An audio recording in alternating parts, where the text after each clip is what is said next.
ne ye juoda ne juoda ye juoda e twato e wo November bosome mu so next juoda bi mu no be ye December juoda and Jacobna e wo ha sei na November 25 Jacoba Yaja ampom boko de Yaja don boko. Well, for those of you amunim no Jacobna se mu hun nansan a yes, serious rehearsal for the Christmas. What Matthias says, do a debut or baby and obey Christmas carol back one to her. That's it. It's Monday. What did you hear? Best year. Raise boy child Jesus. And I know. Yes, I know. Now, me boy any idea? Me percent. Yeah, I mean boy. Part a voice now you say a pattern and treo. What is it? Trouble in auto yakabu. All right, okay, I like that. I like my trail. All right, okay. Do Monday only the hand best say? Maybe autote. Auto ni 10 na yakambu. Akambu, okay. Until we bought tre ono. Nambo autote. Okay. And we do baby na about the bus. Anyway, that's okay. So from Monday, God willing, yes, you better two Christmas carols. You better pebia because we believe my died tiania. But me say Christmas no, money ho. But my catch them say make kai mosa. Ubi ho be do Christmas. I will say no. I shall say we draw. Oni ni pa nye fine bi. O friend na on fa. Omo konto kwa. Podua. Asmanya ensem kra na akoya asem. Say the be ya. Oh, eno kra de jai. Obufu kra ye bumfu. Yeah, you be ba ho. Your friend one fa. Anyway, so me do my phone. Right. Well, I don't pay me the Herald. The Herald says poultry farmers join rice farmers begging for reduction in imports. And on the story I hear me poultry farmers or more Ghana for or more yen more bit to say and crow confirm double quail omoye and quails and then what again I think it's gonna be so far yeah abronoma yes and some what we say now according to them no omoya ye talk because ye crab breba they said the move for no esu no sa no so say be ya nka ban so onhwe so beti so nti said na no ye campaign e ma local rice for no sa pepe so na ye be ye e dia ma poultry farmers so enti nkokọ na ebekọ akoto no odwom no ebekọ akoto no abrofo de no na ya to yeah so ye de so aka ho now no we be say me say na some yes TK na mo gu business no what it means is that instead so akọ kran kokọ free crew ten so ebebe nyama ye agent aju sika on famra so on fam eniema na support and we had demorage be chi no ne ade no eno ane so obekọ doma ana so obekọ any of those places no domana wopa yes now kwa fabi now de aba about the say be ma farmers no so aye ne dodo enti about the say farmers no so monya ne dodo na monye ma ne nyefe na enye te sede ye kwa fafi amano ne no aba no about the say obi ha ne ho nko China na Ukraine na ne bo no so mra fam aha na monya ne kama yes oba na boy si mu titimi ase no ada ye be fa ye ntimi mfa na no ye ni afekire ye ho na twotwo sa wo yes our business na enya nti no monya ne yie because sometimes na Ghana for so to that your business na ye bi kakra nti we should mean business we should mean business nti ye dia no atumbi na no we be say nti aban crofo no ma no cha eat local rice no are you eating ana mo be ka kire wi ana mako baabi wa kan a man of the people da no a man of the people chenwa achebe natural book no na o kan ya minister bi wom ono ye campaign say yendi Nigeria made neema no omo de Nigeria coffee team na o se ba betu na duru o ye mfa nkotungu and that typifies us sometimes inside it here yeah de ano cha yenum no obekọ ni fie na enemu ayi ntiantia na ye de na tu abum wanya papa ye ne mu ana edie eni ntino sa mo se ye ni de a mo so mo ni bi se na ado oye kasa ye hye Friday wear why you ne ho a wo hye no nana And I pass a wood rice porridge now. Me in Chamra. Yes. Why? Say ya mucha bano. It's an anno ya Tottenham for ball you mucha buy. Inti me in Chamra. So who did local rice. Afe minister for Greek. Who crowd there? What dear? I was who did Ghana local rice anopa rice porridge. Area. Yeah, one more the better the brew office. Na numre obedi dey mutu e no so dey aye ade a chance mani ntimi o woni assistant no assistant minister I say assistant assistant Jojo Dro bra ubedi na mo de agu anwono mu na mamwa na sada mo nsa hye mudi a and betimi encourage you so I mean you can't disagree but seriously speaking that's what it ought to be intino ye kan na mo ye ntina na ofa efi akokọ na ekura wo na ayi now the year nice say chief of staff no or even man be free ma no na abujina and asenso ne kurakura mo na fe ni ehu se mudi na ba na sa bo mu se esi di a chesua di odi kanante na yanyina aso so ye dimu bi megini se ye ne sa ba na minim so opemu ana o mpemu a minim dia na opẹ president opemu you are sure opekanzo super Dr. Ba mi ade minim so no de wa cheni nti kwenkwen na so opekanzo Dr. Ba mi apẹ kwenkwen na so unim se kwenkwen bi ni nkran na be ni ya starting ya bia anke we just se munim kwenkwen a mo amudi wa cheni na nka mbeja Queen no nti let's try and get some queen makers from Kumasi Asawase na mo mrankrai na mo meye queen bi na manfo ehu tika woni masama ye kafa Ghana ye nuane ye di woni mama ba ko munyi chepa Japan na wo hwe mo nuane omudie nyina tete onuane omudie fitete no wo mo nuane na no madi abepem nne ti Japan fo ntan wu Japan ni obenya sister obewu no e be na accident omkrom tan accident impo I just a tsunami bi na be fa wa na se bi atisa nti no omunia no mu di na ma munyi nche pa Ghana ye nuane ye de akaw aprampransa akpa ni keta school boys ene chirenkanse nkwan just ahoden ko anso ye ni yempe enne sa enti sa poultry farmers ne aka bia wo enti munja so ma ne nyefe why omukosua so wo se ese kosua na sesa wo kosua wo mo ton monti nyina wo se kosua no so kama enti no improvement bibli enti munya ne sa moye ne sa yenua no mo kofa ne ma ba no so no omonso so beba be fa no do ma ha ya ana any one of the poultry farms na fi ayefe papa bi se men kan kire mo se onko be bia o ha ya onko be bia otigana ha ya enti no otumfo waits into nepotism debate na no otumfo eba ha oba no so no okochiachia omampani dada fo no okochiachia omo na amanfo bi ni mo kansa referendum na nura menua bi frɛ me sɛ opese oche na adwene kyerɛ me sɛ me ya me ba ma bɛka no wa ha sei na ochena me ya referendum me kyerɛ ma adwene wo referendum na ye ba be no enti ochena make a date with me so Daily Guide says referendum in limbo. Chamber of Commerce, rewards happy man bitters for football impact. Okay, so it's here. Afiano Shiamua, Chamber of Commerce, any awards, no. Nano memenda a course, so say. So Chamber for dinner, Chamo, Sasuna GJ Awards, and so. Me say if fair be fine.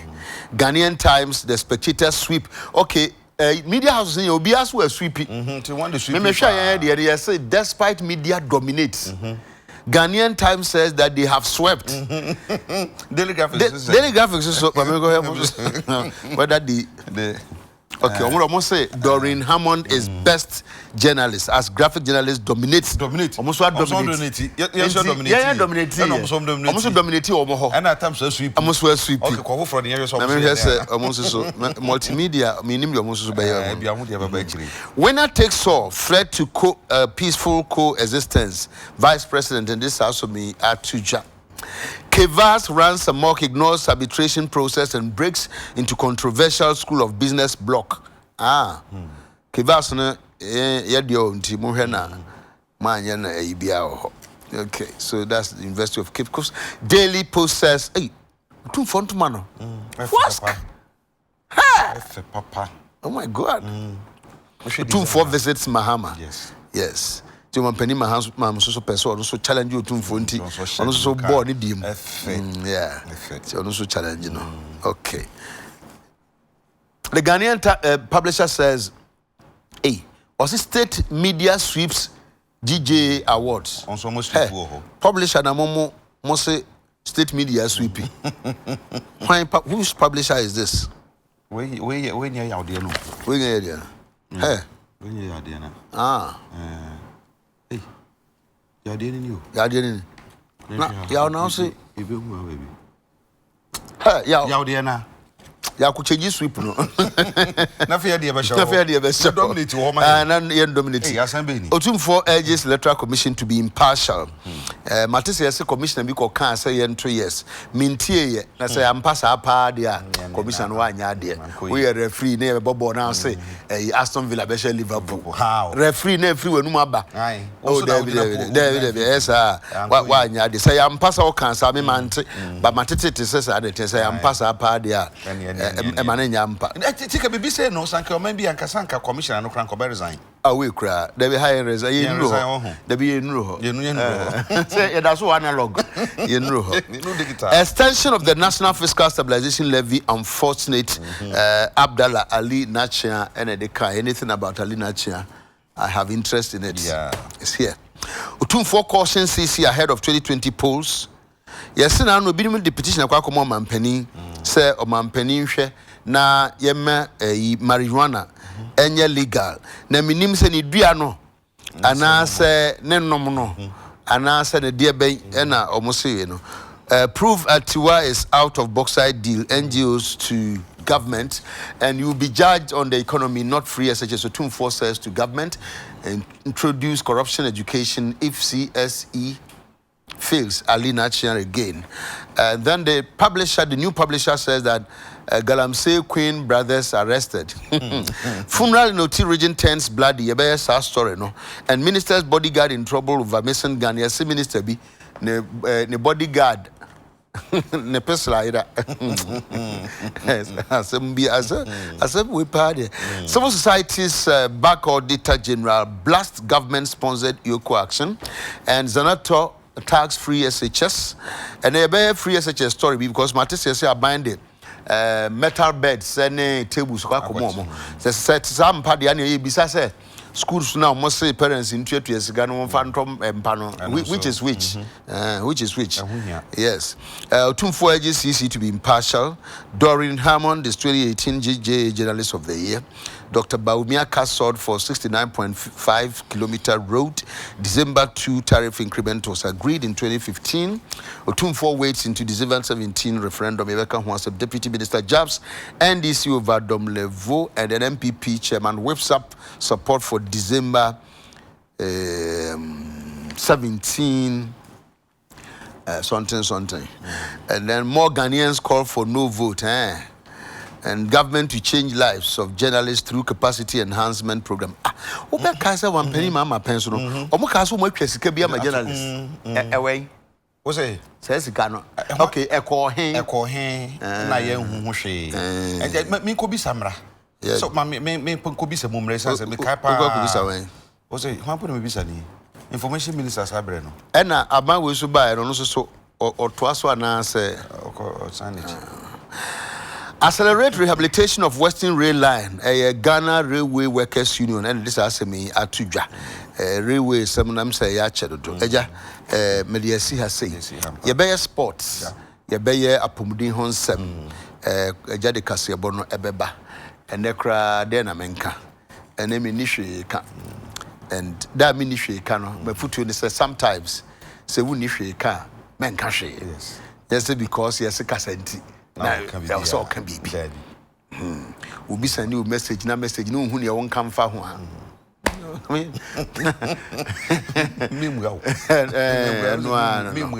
I thought that you be beyond your can be. Aha, Sabana Abano, unim home, dear. Now I come on what to deem.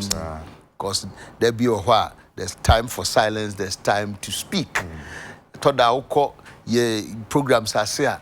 near kasa dodo oni pay speak you see main speaker okay ebia the way I see 2D so ka ho bi main speaker internet so mo maka no oh utimi call program ase ene ne obi ya freja kwabena ma na beda ase ye wi a obi abeda de oda ase no so ase waste of time mo ye nsu ase ye si twetwa nsem so na emoye because of that intine me ni sheka eja tike me da se me de menya hwe kakra bi aka koso na me koso aka afa eye sprinter buses no so de bia me ka ho asem se cars ne to ba se de be fanipa e de akomu fi asomdwe so mo bi akokọ na adwuma yanka se ko fanipa no akokunkum mo no kwan sprinter for no ku speed no mesrese bitwe hu bibia o mama yenye esan se ya kan burunya na ebe burunya na ye wura mu nipa bi wuwu saa esan mirika tentem se bi mirika bi anyansa bi animu a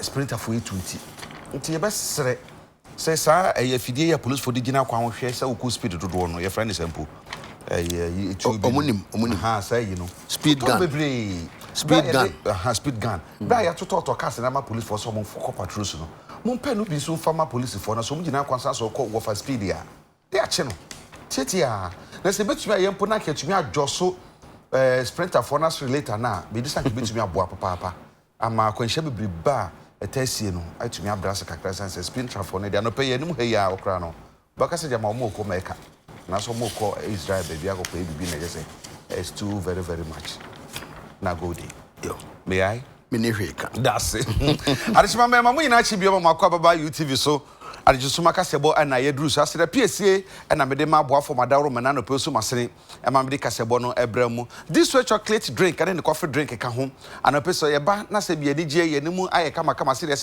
de ya de ewoye mu no eno ne Kenya yen amaye de pese ye nyina enti hye no so so so nya hode anopai na utumi bo adwuma de a na this way na me kanfo de ma wo this way chocolate drink na chi no your coffee drink and the coffee drink na chi so no your this way non-dairy tea creamer eno ye make powder ye piapia ho ne nudie gum se ve enti nkwada ompani obi obanu bia no eboa ne ye papa ye wo best point service salons and the best assurance madaroma yesika sam ye japade ni pedua e bo ho ban se de be ye na mabetumi akoyie e de ma yen sanso na special ice nsuo ye nsuo korogin a obi obanu bia no ma na hoden ye se numuso nya hoden ye numso emfanye yare ensuo dodo na aba ne nyina no yare nko yen so ne so yenti na so special ice de ya so no so se korogin bi ensuo ne fimpo no ye korogin dada ene ya san so ne so e de egu ye toa ene rubber mu a obi abanu bi de wadanse se wonu musuo e de nya hoden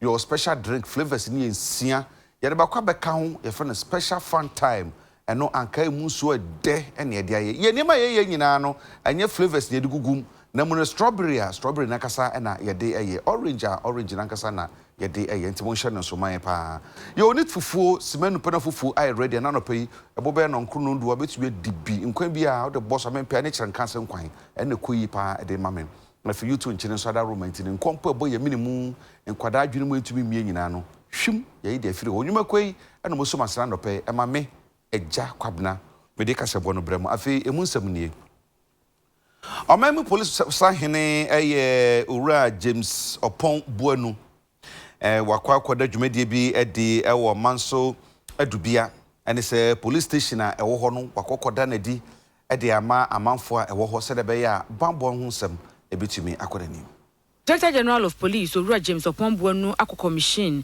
District Police Headquarters na face station kase edi amamanso adubia ayeno ne behu no wo Amansia South mensin no emu ewo Asante Mantamu na ebra wo kono nyon kwa ne koye Asante Mantamu hwiafo odumunyamfo Simon Osemensa Asante Regional Police Commander DCOP akwasi mensa duku afei abankra chepani wo Amansia South odumunyamfo William Asante Bediako wo munyina eka ne ho edi omachita pata na chi ema no kokoye sa commissioning we ada mo siamai abebo bebre ama police voice ayo madjuma ne kwanso ade ba kwa mpese medeto ye nyina ni mne se esese ye boa prosifo na omobo ye ho ban de tia be kasa ne se wo hwe ene wiase ba bia ye duru na West Africa ha nyina ye sub region no crime rate akosoro papa esan North Africa tawantawa asisi wo enti sabra na ne asi o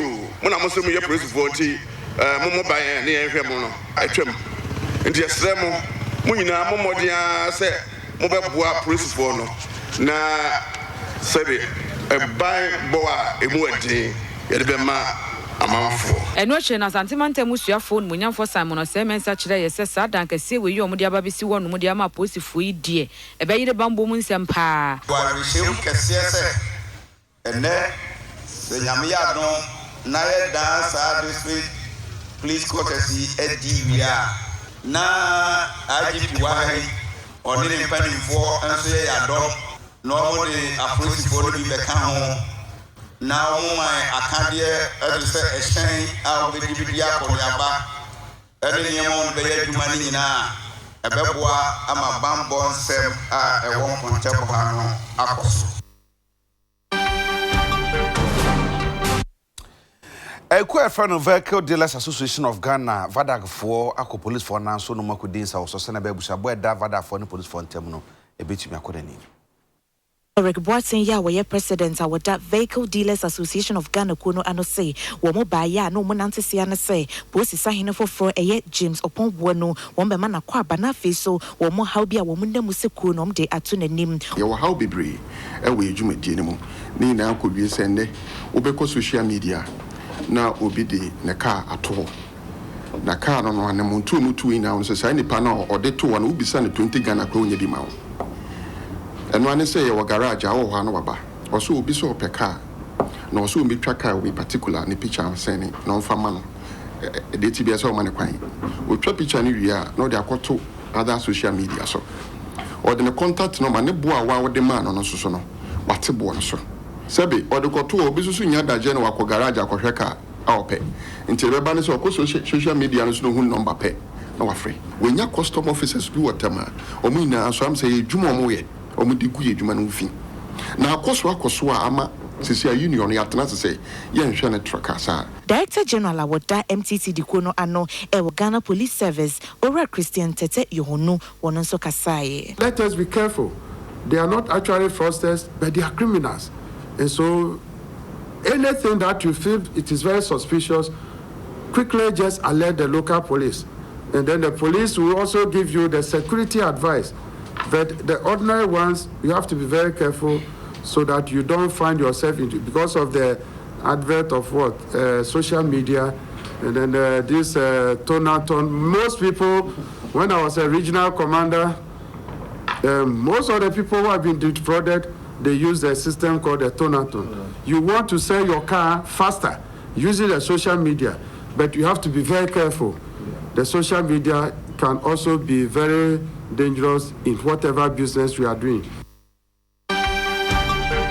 Yako ma tifi mantemu a Savelugu ni akokɔbɔ awure sese yakase amanfo ne nananom a Savelugu edidan ba fahye no na fahye mu die no pɛ ni bɛhwɛ nyasem kuma kra asemtia na ɛda so ɛne sɛ dagbon foforo asomdwe ne nkabom edema impuntio nananom ne omanfo mo Savelugu edi wo mo damba fahye na hyehyɛ so a tipɔbɔ mo de to osuo no ene sɛ dabon foforo asomdwe nkabom ene ba bɛpre impuntio sem edi ama yɛn afahye we no etwetwe empanifo ene emma emmema ene mmabuna wodo no a ema ne omo hyehyɛ batakari awodo edi hye fa no ema no ye krabɛhwɛ pa na ntwene omo buru mu didi asa etwa guye ewo mo mpotem won mo de na esani enso ka kyerɛ afahye we no wo mo edi ne da etosudu baako dunso na fedu nwɔtwe ewo damba bosomi bosomi etoso miensa ai no ewo dagamba calendar no eso damba fahye we ya fahye kasie bi a dagomba na fe dangabafo eno mutai dipa na enam se de eso nti agehinia amomanfo mu atifido mantemu wo mu nyina age atum asabre de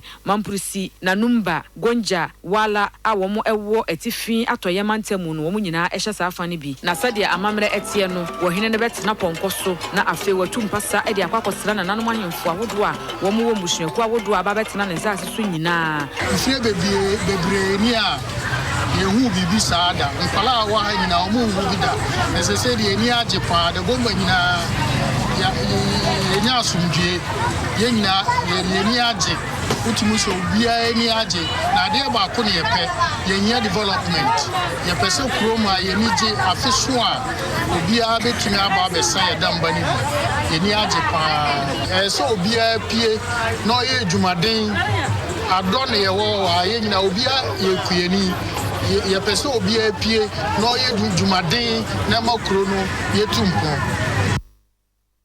Sawukwa abura asebu kwamanka semensimu fifi mantema kuroba kwa gidin pa eye abakrampa na kuroya gidin nyina akiri nema hodro ese mama asetana tumi tumpo no nya de omo obi se akwan enyina mahoden ensuo ne niam akeka ka ho che se bi hyeda enu wonti omde de sede to aban no saban enhwe na onye bi mom kwan ekanya medom anim kutu awodo ebomu ne kwan nyakura enti nam so mo wache mpapa sesie ya meka sei obi yare krompa densie betimidi na akọ ayaresabia afesu nipa beye empim sia kopum empim so ejana bia ba akopẹ enomo ekoso ntinam so made adedere ne pa no na wabu afa enche baabi akwakoye ne ho ye hwe adwuma bia nyi hode ma mabunu no ha nti ke besra ban so the one district 143 no region abakrampa ye wasase kese pa chetu abana samenye baby man kwa toilet sabe otafa kwampa no pa wo amanso egrai wo ho amre mla maso obi ama mi bi kakra mento man I am the bayam mede baby kakra medi Ghana is engineers ankasa han woko school aswanse technical no woko school but obasho kwan ye but one boy yes ram one boy apemfo no awoka no word worry by hospital o sa kwan ye no ye beta no mewu tie pa wo cho kwan ye kra na nkwafi a wotoso miensa na ye jase hene one UTV edi enkomo fi abakrampa police station hode kwa abakrampa secondary school e hone ye sumpa ti anadwo no mo faman na mhoro ku studies oya no ya mtso tie de onfa wires no ngudu mahen na yempe bulbs for mo bodoma at least ho kakra no ho nya kan kakra ama school fo no ene yenyim mo frama mo wo chichire hon bi mo kura ko studies obi mutum kahye baby no wehwum ho phones na ade yenyim mo boto yedo aba nti yesrede so the post na basis ho a wo mo modin ade wo bele cables no ama hen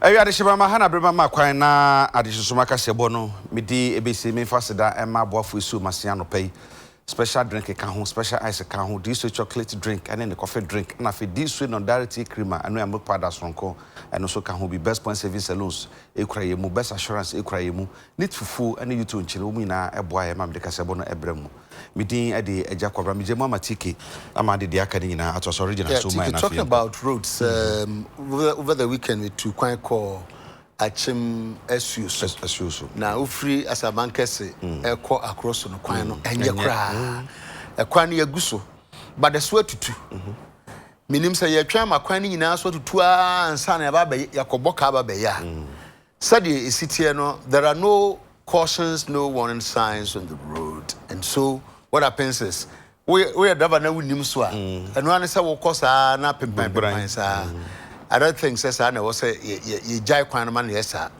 and then I believe say area ho ebi ni mo koye campaign mo kan say mo hwa me aye kwan no enti no ma dia ba na wi a mo nkohwe na ye nye kwan no what the mention say the people deserve better that's it enti no eno aho asem ka enye kra it's dangerous o kona wunim a wanhwe ya aya agegемrewa o kwa ho ya benu ebina asepre enti no at least mu betimi atetete horo kakra we should be able to do this enti eno aho asem na mpese meka makaba kwa balance no but ye banana na ko ye o baby ye drew baby na rabbit ton ebra ya toton oh in recent times me nwa ebra toton ya desada fresh if is say we are sure say fresh was say and say had ye na be 2 years ye na enti wo pese wo pe bra atoton ya depa unfortunately man se hono so kofasa akwa na so kwa be hu sister bi or left ho oh minim ni dimpo na okwa na bura san so Oh, Sanya. Oh, okay, asa. Oba wani mu a. Ati say the oba be si mu aba no nkran no. Baku so. Sem betu trophy for no. To na dey do FDA for say mayen nye. But ye catch the almost say ya bra trophy e the whole of Ghana. I just a Hong Kong. So I'm the oh yeah, you better don't try it. To every rule, there's an exception. That's it. And you know, a hot dear. Oh, you feel your bow. How the movie I'm financing and your cry, no one Maria, first no Maria, and Ene Barayachi and crew and crew. Yeah, what Miss Sasha talks to come, check in your. Now, how dear. Na sad nam no kra de FDA for na nkasa ka bia hwe hu se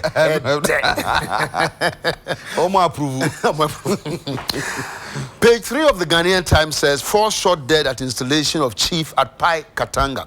Now at least 4 persons have been confirmed dead and 2 others critically injured at Pai Katanga in the Karachi East municipality of Futi region after they were shot by unidentified gunmen at the installation of Chidomhene. Sasemi ena kwabranto ewa ahomana so enu betwetwe nkomo nipa na yesi abo mutuo ewo dino AC akonwa so na yakobo tuo wase. Kwabama chen. Yeah, okay, get them to papa. Na ti san de. Lawyer, nyamye wo yemo ye kutum kakra. Kwabna sa Pai Katanga yesi wo Karachi East. Nti obi opese ohunu ho no firi kro ben so na wo kɔ hɔ na sa uduru wa na kɔ yenfa na ye hu ba bi kro poten wo yo lawyer akopen die enye crack is ya ye kwa ko pie Pai Katanga e wo crack is ya ni na no wo firi eye ja se kan e ba wo betra eye akotekubi na chete woni de mwa wo firi akotekubi a no ba eye Katanga na nkasa ni na no aba betim e wo Pai Katanga entu fi Pai Katanga na chete woni nemu aba betim e wo Dambai eye regional capital enti eye ja se kan kosi Dambai e fa so e fo na Pai Katanga e wa na no meminde sa katani anase nsemboni akoso amanipa enan omo afem ato ananom e wo ntie na I see. Entilipa mako sa enan. Lawyer me pastor ne sana ekoba na kabi tremu a nyina enete eye enkonya hini bia ne din ede na amampanyi na tese woto ananan e wontie do anase wokɔ akura na we na ekopie mu se eye na die wuo bedi akɔ so ebielu wono na oye ɔdempopro e wo Pai Katanga ho na ekoba se obeye eye ede amana na amampanyi ni tani ntino onu ankasa ede na so atutu fom a odi nani atutu fom no na akwako piem to behia apolisipo bambo se de beya eye nso ebetumi akoso totin na sante eye Pai Katanga ho na eye ahinsem ho manso de ebi ewo ho a eye abutia baako na tese omo epre akonya no ho eye akosia kuma abutia na bi ososo eye akonkoni abutia na tese omo epre akonya ho a eye na die wo be bi akonekese ototo bi uni nekese oteta akonye nso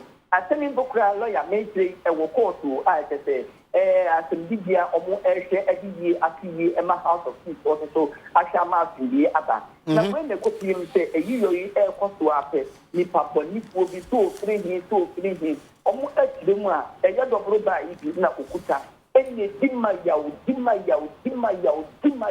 ni pensia kanana na etio akasa wo mo nipa nsomo omunsom no na akwako piem se omo ade omo ekopiem e wo wrawra aban ai fabia no na emu enai de omo aso na na mo ntie do Gwabra lawyer sa nipa de achi na nipa so de bi omo enke no wadwane omo enke no wadwane amate sei police for ekiremu a omo ayewad nti wo mreko amene eye DCOP wo say SB ahinkan a onye oti regional police commander edi enkomo no wotira ewom so won hene na di ewo be di akon a otofi nu e de krata da ti wani sen obenhia won bambo e wa yie na wo ba be no e ma omo de omo men anase as police body bi ekọ ho de nyansa san so mo do na ense da enno so ntino na nipa bɔne fei etumi ɛde nsia ɛdane ɔmo nkono a otumi kɔyɛ saa enyamna nsɛm nti esi akɔba ne sɛ die ɔmo ɛyɛ dum betumi bia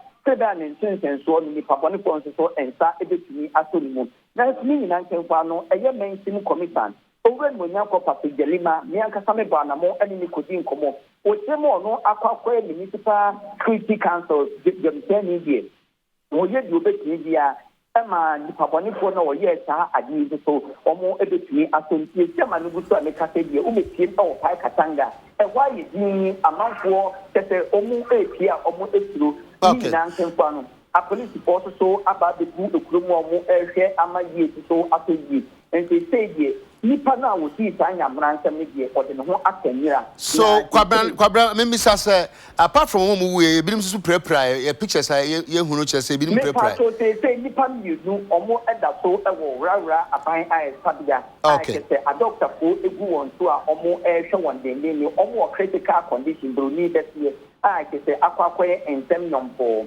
nti sɛ nam so ama sɛ ɛyɛ regional minister over no nyampo na na kwasi owusi yabua issue creator at the above on things and many ya police for any shushu be a pata esan so oti man temi e yo ti man tempo fra amampanyin na na okay Cobra me said the point na one watching agency so nti nipa 9 na yakun omo na ebrim so prepare minim sa na pe wa sori wo do asometo to fuma hwese se nipa no ya che na Cobra nto ye da se nua Cobra nto na twetwe nkomo no na ye kan etuo asami Michael Akrofi nsanchuro ni awo Eastern region ya te se ya bo obi nsutuo wo ho ye ni nkomo ye Michael, good morning.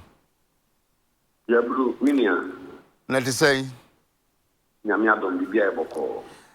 Hwan ya bo de tue? Lawyer, etu na asem de e asem e police ni ana wo susu se fulani ni bia yama bench warrant say yenkoche no e wo e don kokro wa from place no. Waji police ni to afile sem no di etu na no awo ni ni ase no san dia wo ne mo masoma apapai na moja eto no enya tempe no sama warning shot dima yao na fulani no ato no gwagu abonten a Michael, so police ni no yese onkoche fulani no na fulani no why dey wo su se eye akomka ensem bia ekoso ewo eye apramplings important word on kuku ni ade no ne ho ebon wo mu bi na omato nta afre no ahwehwe ne so mbeki na oba no wejane na court ahye se omonji French warrant no mo kwache no omato nta afre na omba eno na ACID ni a different sergeant Daniel Afedo the bench warrant and court ni okoye na fulani ni dem no fitan me na me ba no bowra ni dem no kwache sekan and the police no ASL will be no not the general card and then I make the first year and call CID on the top watching the ASL now by Tuna Ukraine the channel it's a mago and the tuno at all or check on the train who put any to the top and a plane in the come with you and the Nanono the near city so and for the same and and I'm so and also we good name na me the first year and I just we good in the mumpa and kamina ka police no and I see I didn't conquer that the one yes no and a full engineer near police for the other two just say if an Ahmed or the who came ni police ni AK-47 to the camera and I see my ujani there no and a police for and I say not go for 1% bonus who a who atiwani krum hono na afiti ngura mu bebi akura ni doni ade omukoya bebi odon ne bayire no akoja etu no e ja kre bebi na wejane no e ka say police ni no AK-47 no omonsa camera wo police for akati na eye CID ni a na nko akochi anafo fonsa afre eye ameti yo kula ni no meno ka so mo de ko so kokrum pressure asafaya sabia ni mo aye bi meno ka so mo de na ba holy family abanya sabia e won kokwa sabra meno ka say odam pem eji ayarhwe Michael, so Ebrana or yes, I don't know, Obia men who obey to me aboa police no. That the say, no beer in the a full no, or no neba abemua, or no sebata, or no sujanita, or no police in the church, if ye and I say crab aquan, if you want to man, now I call a year full wedding yam nasam nisino, and I ought to say, the busy near coso. No pono said you're not so a dog as I name a year in Tribia or not here or near full minimum or not here and I just call police in CID M1 more afraid from and on the bois a CID nobody call I have Sabia. Yo, Michael Edase, Michael Akrufin and train and community free covenant to Abba Michael Yanko Charles G. Na Yanko head see a war second ditakra dem potem we hodie and ye tune ato. Nsuo ene ho ayedin. Charles, good morning. Uncle, good morning. Na wapo mutiden. Nyame adum uncle waso wodene. Nyame na adum na Charles nsu no wan. Enyo, eyide obi bese to that man there ken and there obi bese onye true na ade anka ye kan ko be takra de pa. Ba nde de onto them. Oye nsu asam uncle 3 weeks ni ahade aye to them Elisha be ke do sha nkom there. Insulin top for so many years or Israel. Dampa pepe na takra there ye didn't put the obi bese onya 1 month or 3 weeks in it. Nanka eba boshe and the paya. Sabe takra de se siara obiara bugara from kojo krom de baba senoko obi bese apawan agona no. Obia bugara chede ka kapensu sashe kor. Na de bi huhuru wenim na de bi huhuru wona wona wonsa ho. Na de minsu na ra sashe kor na so. The beach working and signing to my Juma. On easy today. The Kendita crowd had a macadam chrome, bay 50 of them. They barely knew why Uncle F. Ebenian Su. Charles say that in Suno way. In Suno, what's there? Plants are what the pumping Su, what the Bocromono. Dumb plants in the world, Dabwase, Oya Shama district, dumb plants in a assay. Iti woguda worry ye na woguda worry ye anchor from last 2 weeks na wakada worry ye ba yanada na menye aye PRO no reading commoners on America side crampo no our plants no engineers no gudo nti for the past 2 weeks engineers no gu plants no wa worry ye ono na waka aka fa samaba tekenita krada no bi baby saso there na nsuru to trade in sanka yo Sekendita krada me kamedisha uncle nsuno to trade na so makada for the past day another 2 weeks nsuno nshadan yi nenyim de oroto wa ha bi be say ebotuma afa wo chansen ekosi oye powder ebotuma aso nsuno bi nti uncle plant na was say me engineers fifi miem ya wogu ha wogudo was worry ye no ono na wa aka fa dem water crisis da be sekendita krada why den wa he I see nti nsuno nyi ho nsuni nyi ha anya da de nsu pa de ebenye bi ba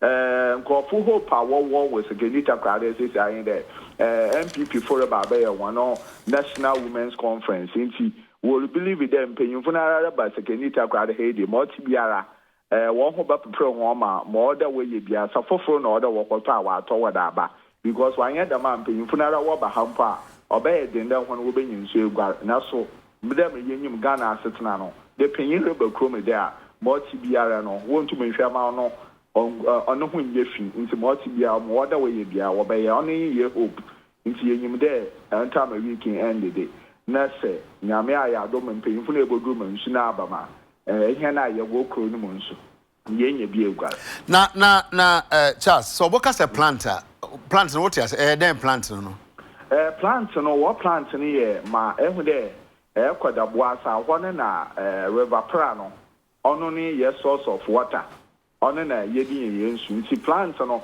ehu de nsu no se okoko gu reservoir no mu na de na ehwo no mu na de plant no so o treat nsu no o treat nsu na wetum wa fa one pipes no mu afro no na wetum pressure or the bottom we push no da bam wa spread ma obiara owo krom we nya bia no no wetum ana odi bi egware no wetum enya ono dam plant ya yere ka wa asemi a otumi treating so no ono na wa say ya wo gudo warrior ma wama honchire ya aba secondary takra de krom ade and I need standby be answer ho only asama ne yesu be said then the whole western region yen standby plans but to them ma can uncle you feel be krom ha the multi bia so what be bought to ship maybe abukira abakra mi gidi there wa the baba na wa baba ya ma krom ma yesu yen why the man be funa wo ba no wo so wonya bi ngwa okay chance no pe wadware. Oh, uncle, when you catch him back at Smart Pima, America contribution. Branton, why? All right, that was your so from Michael to Vincent, Sefua, PRO Ministry of Education, Ministry supplies furniture to second cycle schools. The government, through the Ministry of Education, has procured 54,445 metal bunk beds, 108,890 mattresses, and 36,240 staff room chairs for distribution to selected senior high schools across the country. Eko Machen. Tiki, you also do Mawako Moy. Nyamiado Bokodanso. Namedianes watch it. Yo. Eko story in Ampesa may be in Bisakakra. Ministry at the Nkonya. Ena empa ena mattress ena staff room nkonya e de akoma selected schools bi na chechemu kakra kire yen.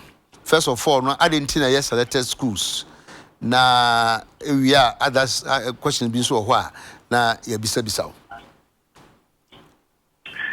Tiki mamenchia yewatifo memfa kunya kase so na memfa nchia kase free ye opinion da ye umasiya aswe so ona bo Dr. Matthew Kukutempe pama Ghana kuna enche kwame me say yatete some media backlash na ye commentaries from journalists from senior high schools as schools but there's lack of beds congestion no dining hall table inadequate dining hall table and so because there is a commitment on the part of the government to ensure, irrespective of the challenges that comes with a free senior high school education, we will implement the policy. However, a normal, I was here the Buama free SHS, a yes solid, a year robust. Now the education, also senior high school education, it will not be limited because of the implementation of the free SHS. I provide this argument. Somewhere in 2018, there was an official announcement, similarly said the of about 96,413 mono desks. I send it to all the schools. In fact, you can't mono desk. I kunya said you maintain about one transfer or various senior high schools. So now offer BBC said dining hall, tables and chairs and so on. In fact, in my old school, City Bay Seminary at the time, headmaster, Father Stevens, a friend, and some of us, we got to know that even though the free SHS was being implemented there, double track also was being implemented there, they were having enough spaces for them as far as accommodation is concerned. But the challenge that they had was at the dining hall. The dining hall also, that is the table and chairs. Government supplied about 32,171 table and chairs in 2018. Now, you can't bank beds as well. That is Abronsign, Empam, and I say Empam Eferno, and Pabronsign, Bidas room, Bida form. Government also supplied about 12,953 to the various senior high schools in 2018. And now, you can't staff tables and chairs, so teach a neighborhood school. At the time, we on charge, which is a big important. Now, the teaching, maybe I said, government was also committed, and has shown commitment, and supplied about 3,038 staff table and chairs. Yes, I supply white marker boards, science laboratory, tools, and so on. These were part of the commitment. we have to make sure that the implementation of the free SHS numbers in the course will not be limited in any way, or academic exercises will not be affected just because there is so many people in the various senior high schools. Now, in 2019, yes, similarly, the things that we did in 2018, and even this time, much bigger and much better than what we did last year. And in 2019, OSHE, the comparative analysis as to the bank beds that we supplied in 2018. OSHE, to say, was in 2018, whilst we supplied about 12,953. This year, 2019, we distributed 54,445. Tuition, it's a cost of about 300%. Now, OSHE mattresses as well. Because, ticket, when we know we are senior high school, we can a bank mattress, my wow, school, bed in this one, now the mattress, ticket what? Yes. But because of the implementation of the free senior high school, at the yes, said you won't be phones where they at the room. If you said you work share the school fees, that person, and I said that parent is still unable to even buy a mattress. And so don't be surprised that we go to school, not said you are then in Sapayako without even a mattress, thinking about where he or she will sleep. But the government has shown that commitment, said we said it is free senior high school education. It is some schools because and then said your schools in a request with those schools as far as mattresses and so concerned. And so the government has also procured about 108,890 mattresses. Of course, okay. Chairs, so you enjoy, and that's about 36,214. So the call them. Okay, me say some kakra. Me kind story no part be say say the metal beds na eba instead of enuade no. Ni enti de say sonkro nsuo ewe nkwada no. Now me share number of nkwada omo wo school mu. Na me share empire ya supplier.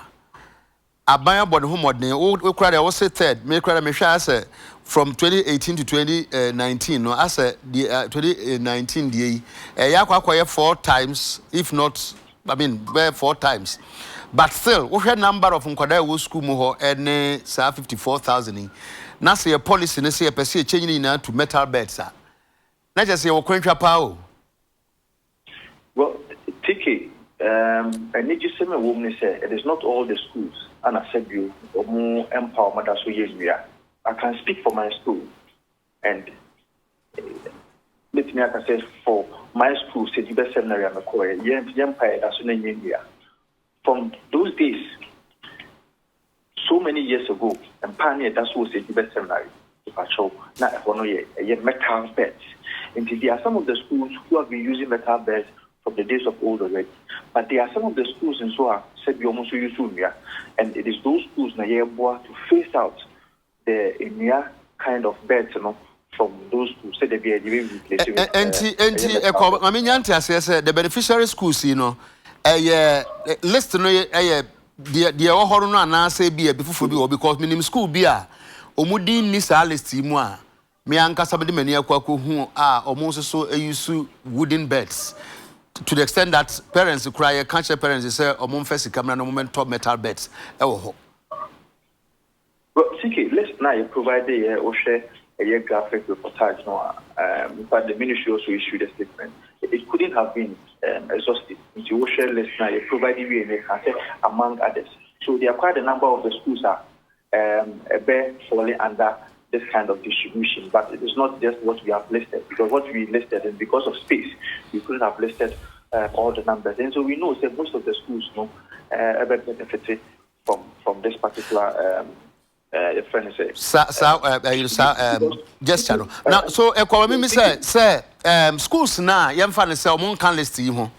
Na e bia ni manimu ya no yenni bibisa bia mbenya bibisa no.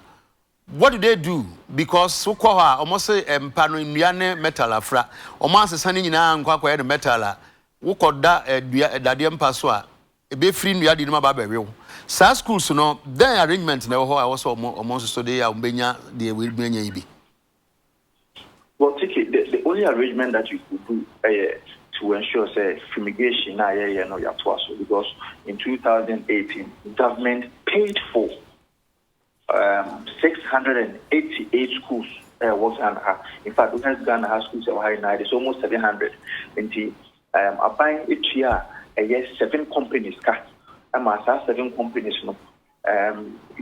almost across the country fumigated all our schools. And so in 2018, in fact, I started, I guess, 2018 and ended in November 2018, where we fumigated all schools across the country. In 2019, I say, in fact, I remember I said, schools are, companies, in fact, companies like Zoom Lion and other companies, which I know, sure, fumigated quite a number of our schools.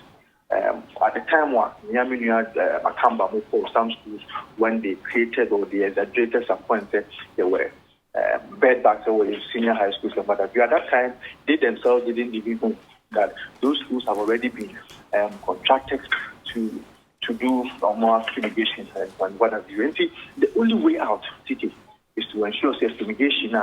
Because say we are school.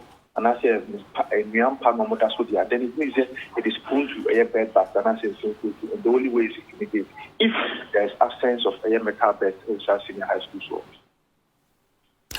So, baby, I've been no say parents, Bomwa, ne kwan so I don't know. Question. The American say, baby, a binia, yen nish, a bia, shabia, my say, animanimu here, be no. Parents no bit me I can come once I no I can say or muji jiska no want to talk or one case over there. Oh, as if yeah, can some close you as a lawyer ben. Now I say issues of PTA and also a subtle way of asking about what the PTA status is all about. But I mean it's a smart way. So would you duty when you know we're smart, but it's fine. People are Sika senior high school today, and you compose you. Say, on the come, I would want to tell the top bank that they have your money back. So be it. But those payments should not, anyway, discourage and I say stop a child from having education because PT could levy some amount of money there. Okay. But willingly, that's why I do it. This is an opera dance. Now, weekend you call it. Okay. Chebeka wants Vincent Echo as a friend and literature and come on. I was for your dying home. Now, your bar, the Democrats and I can't almost swear the Bremontrain Bassia.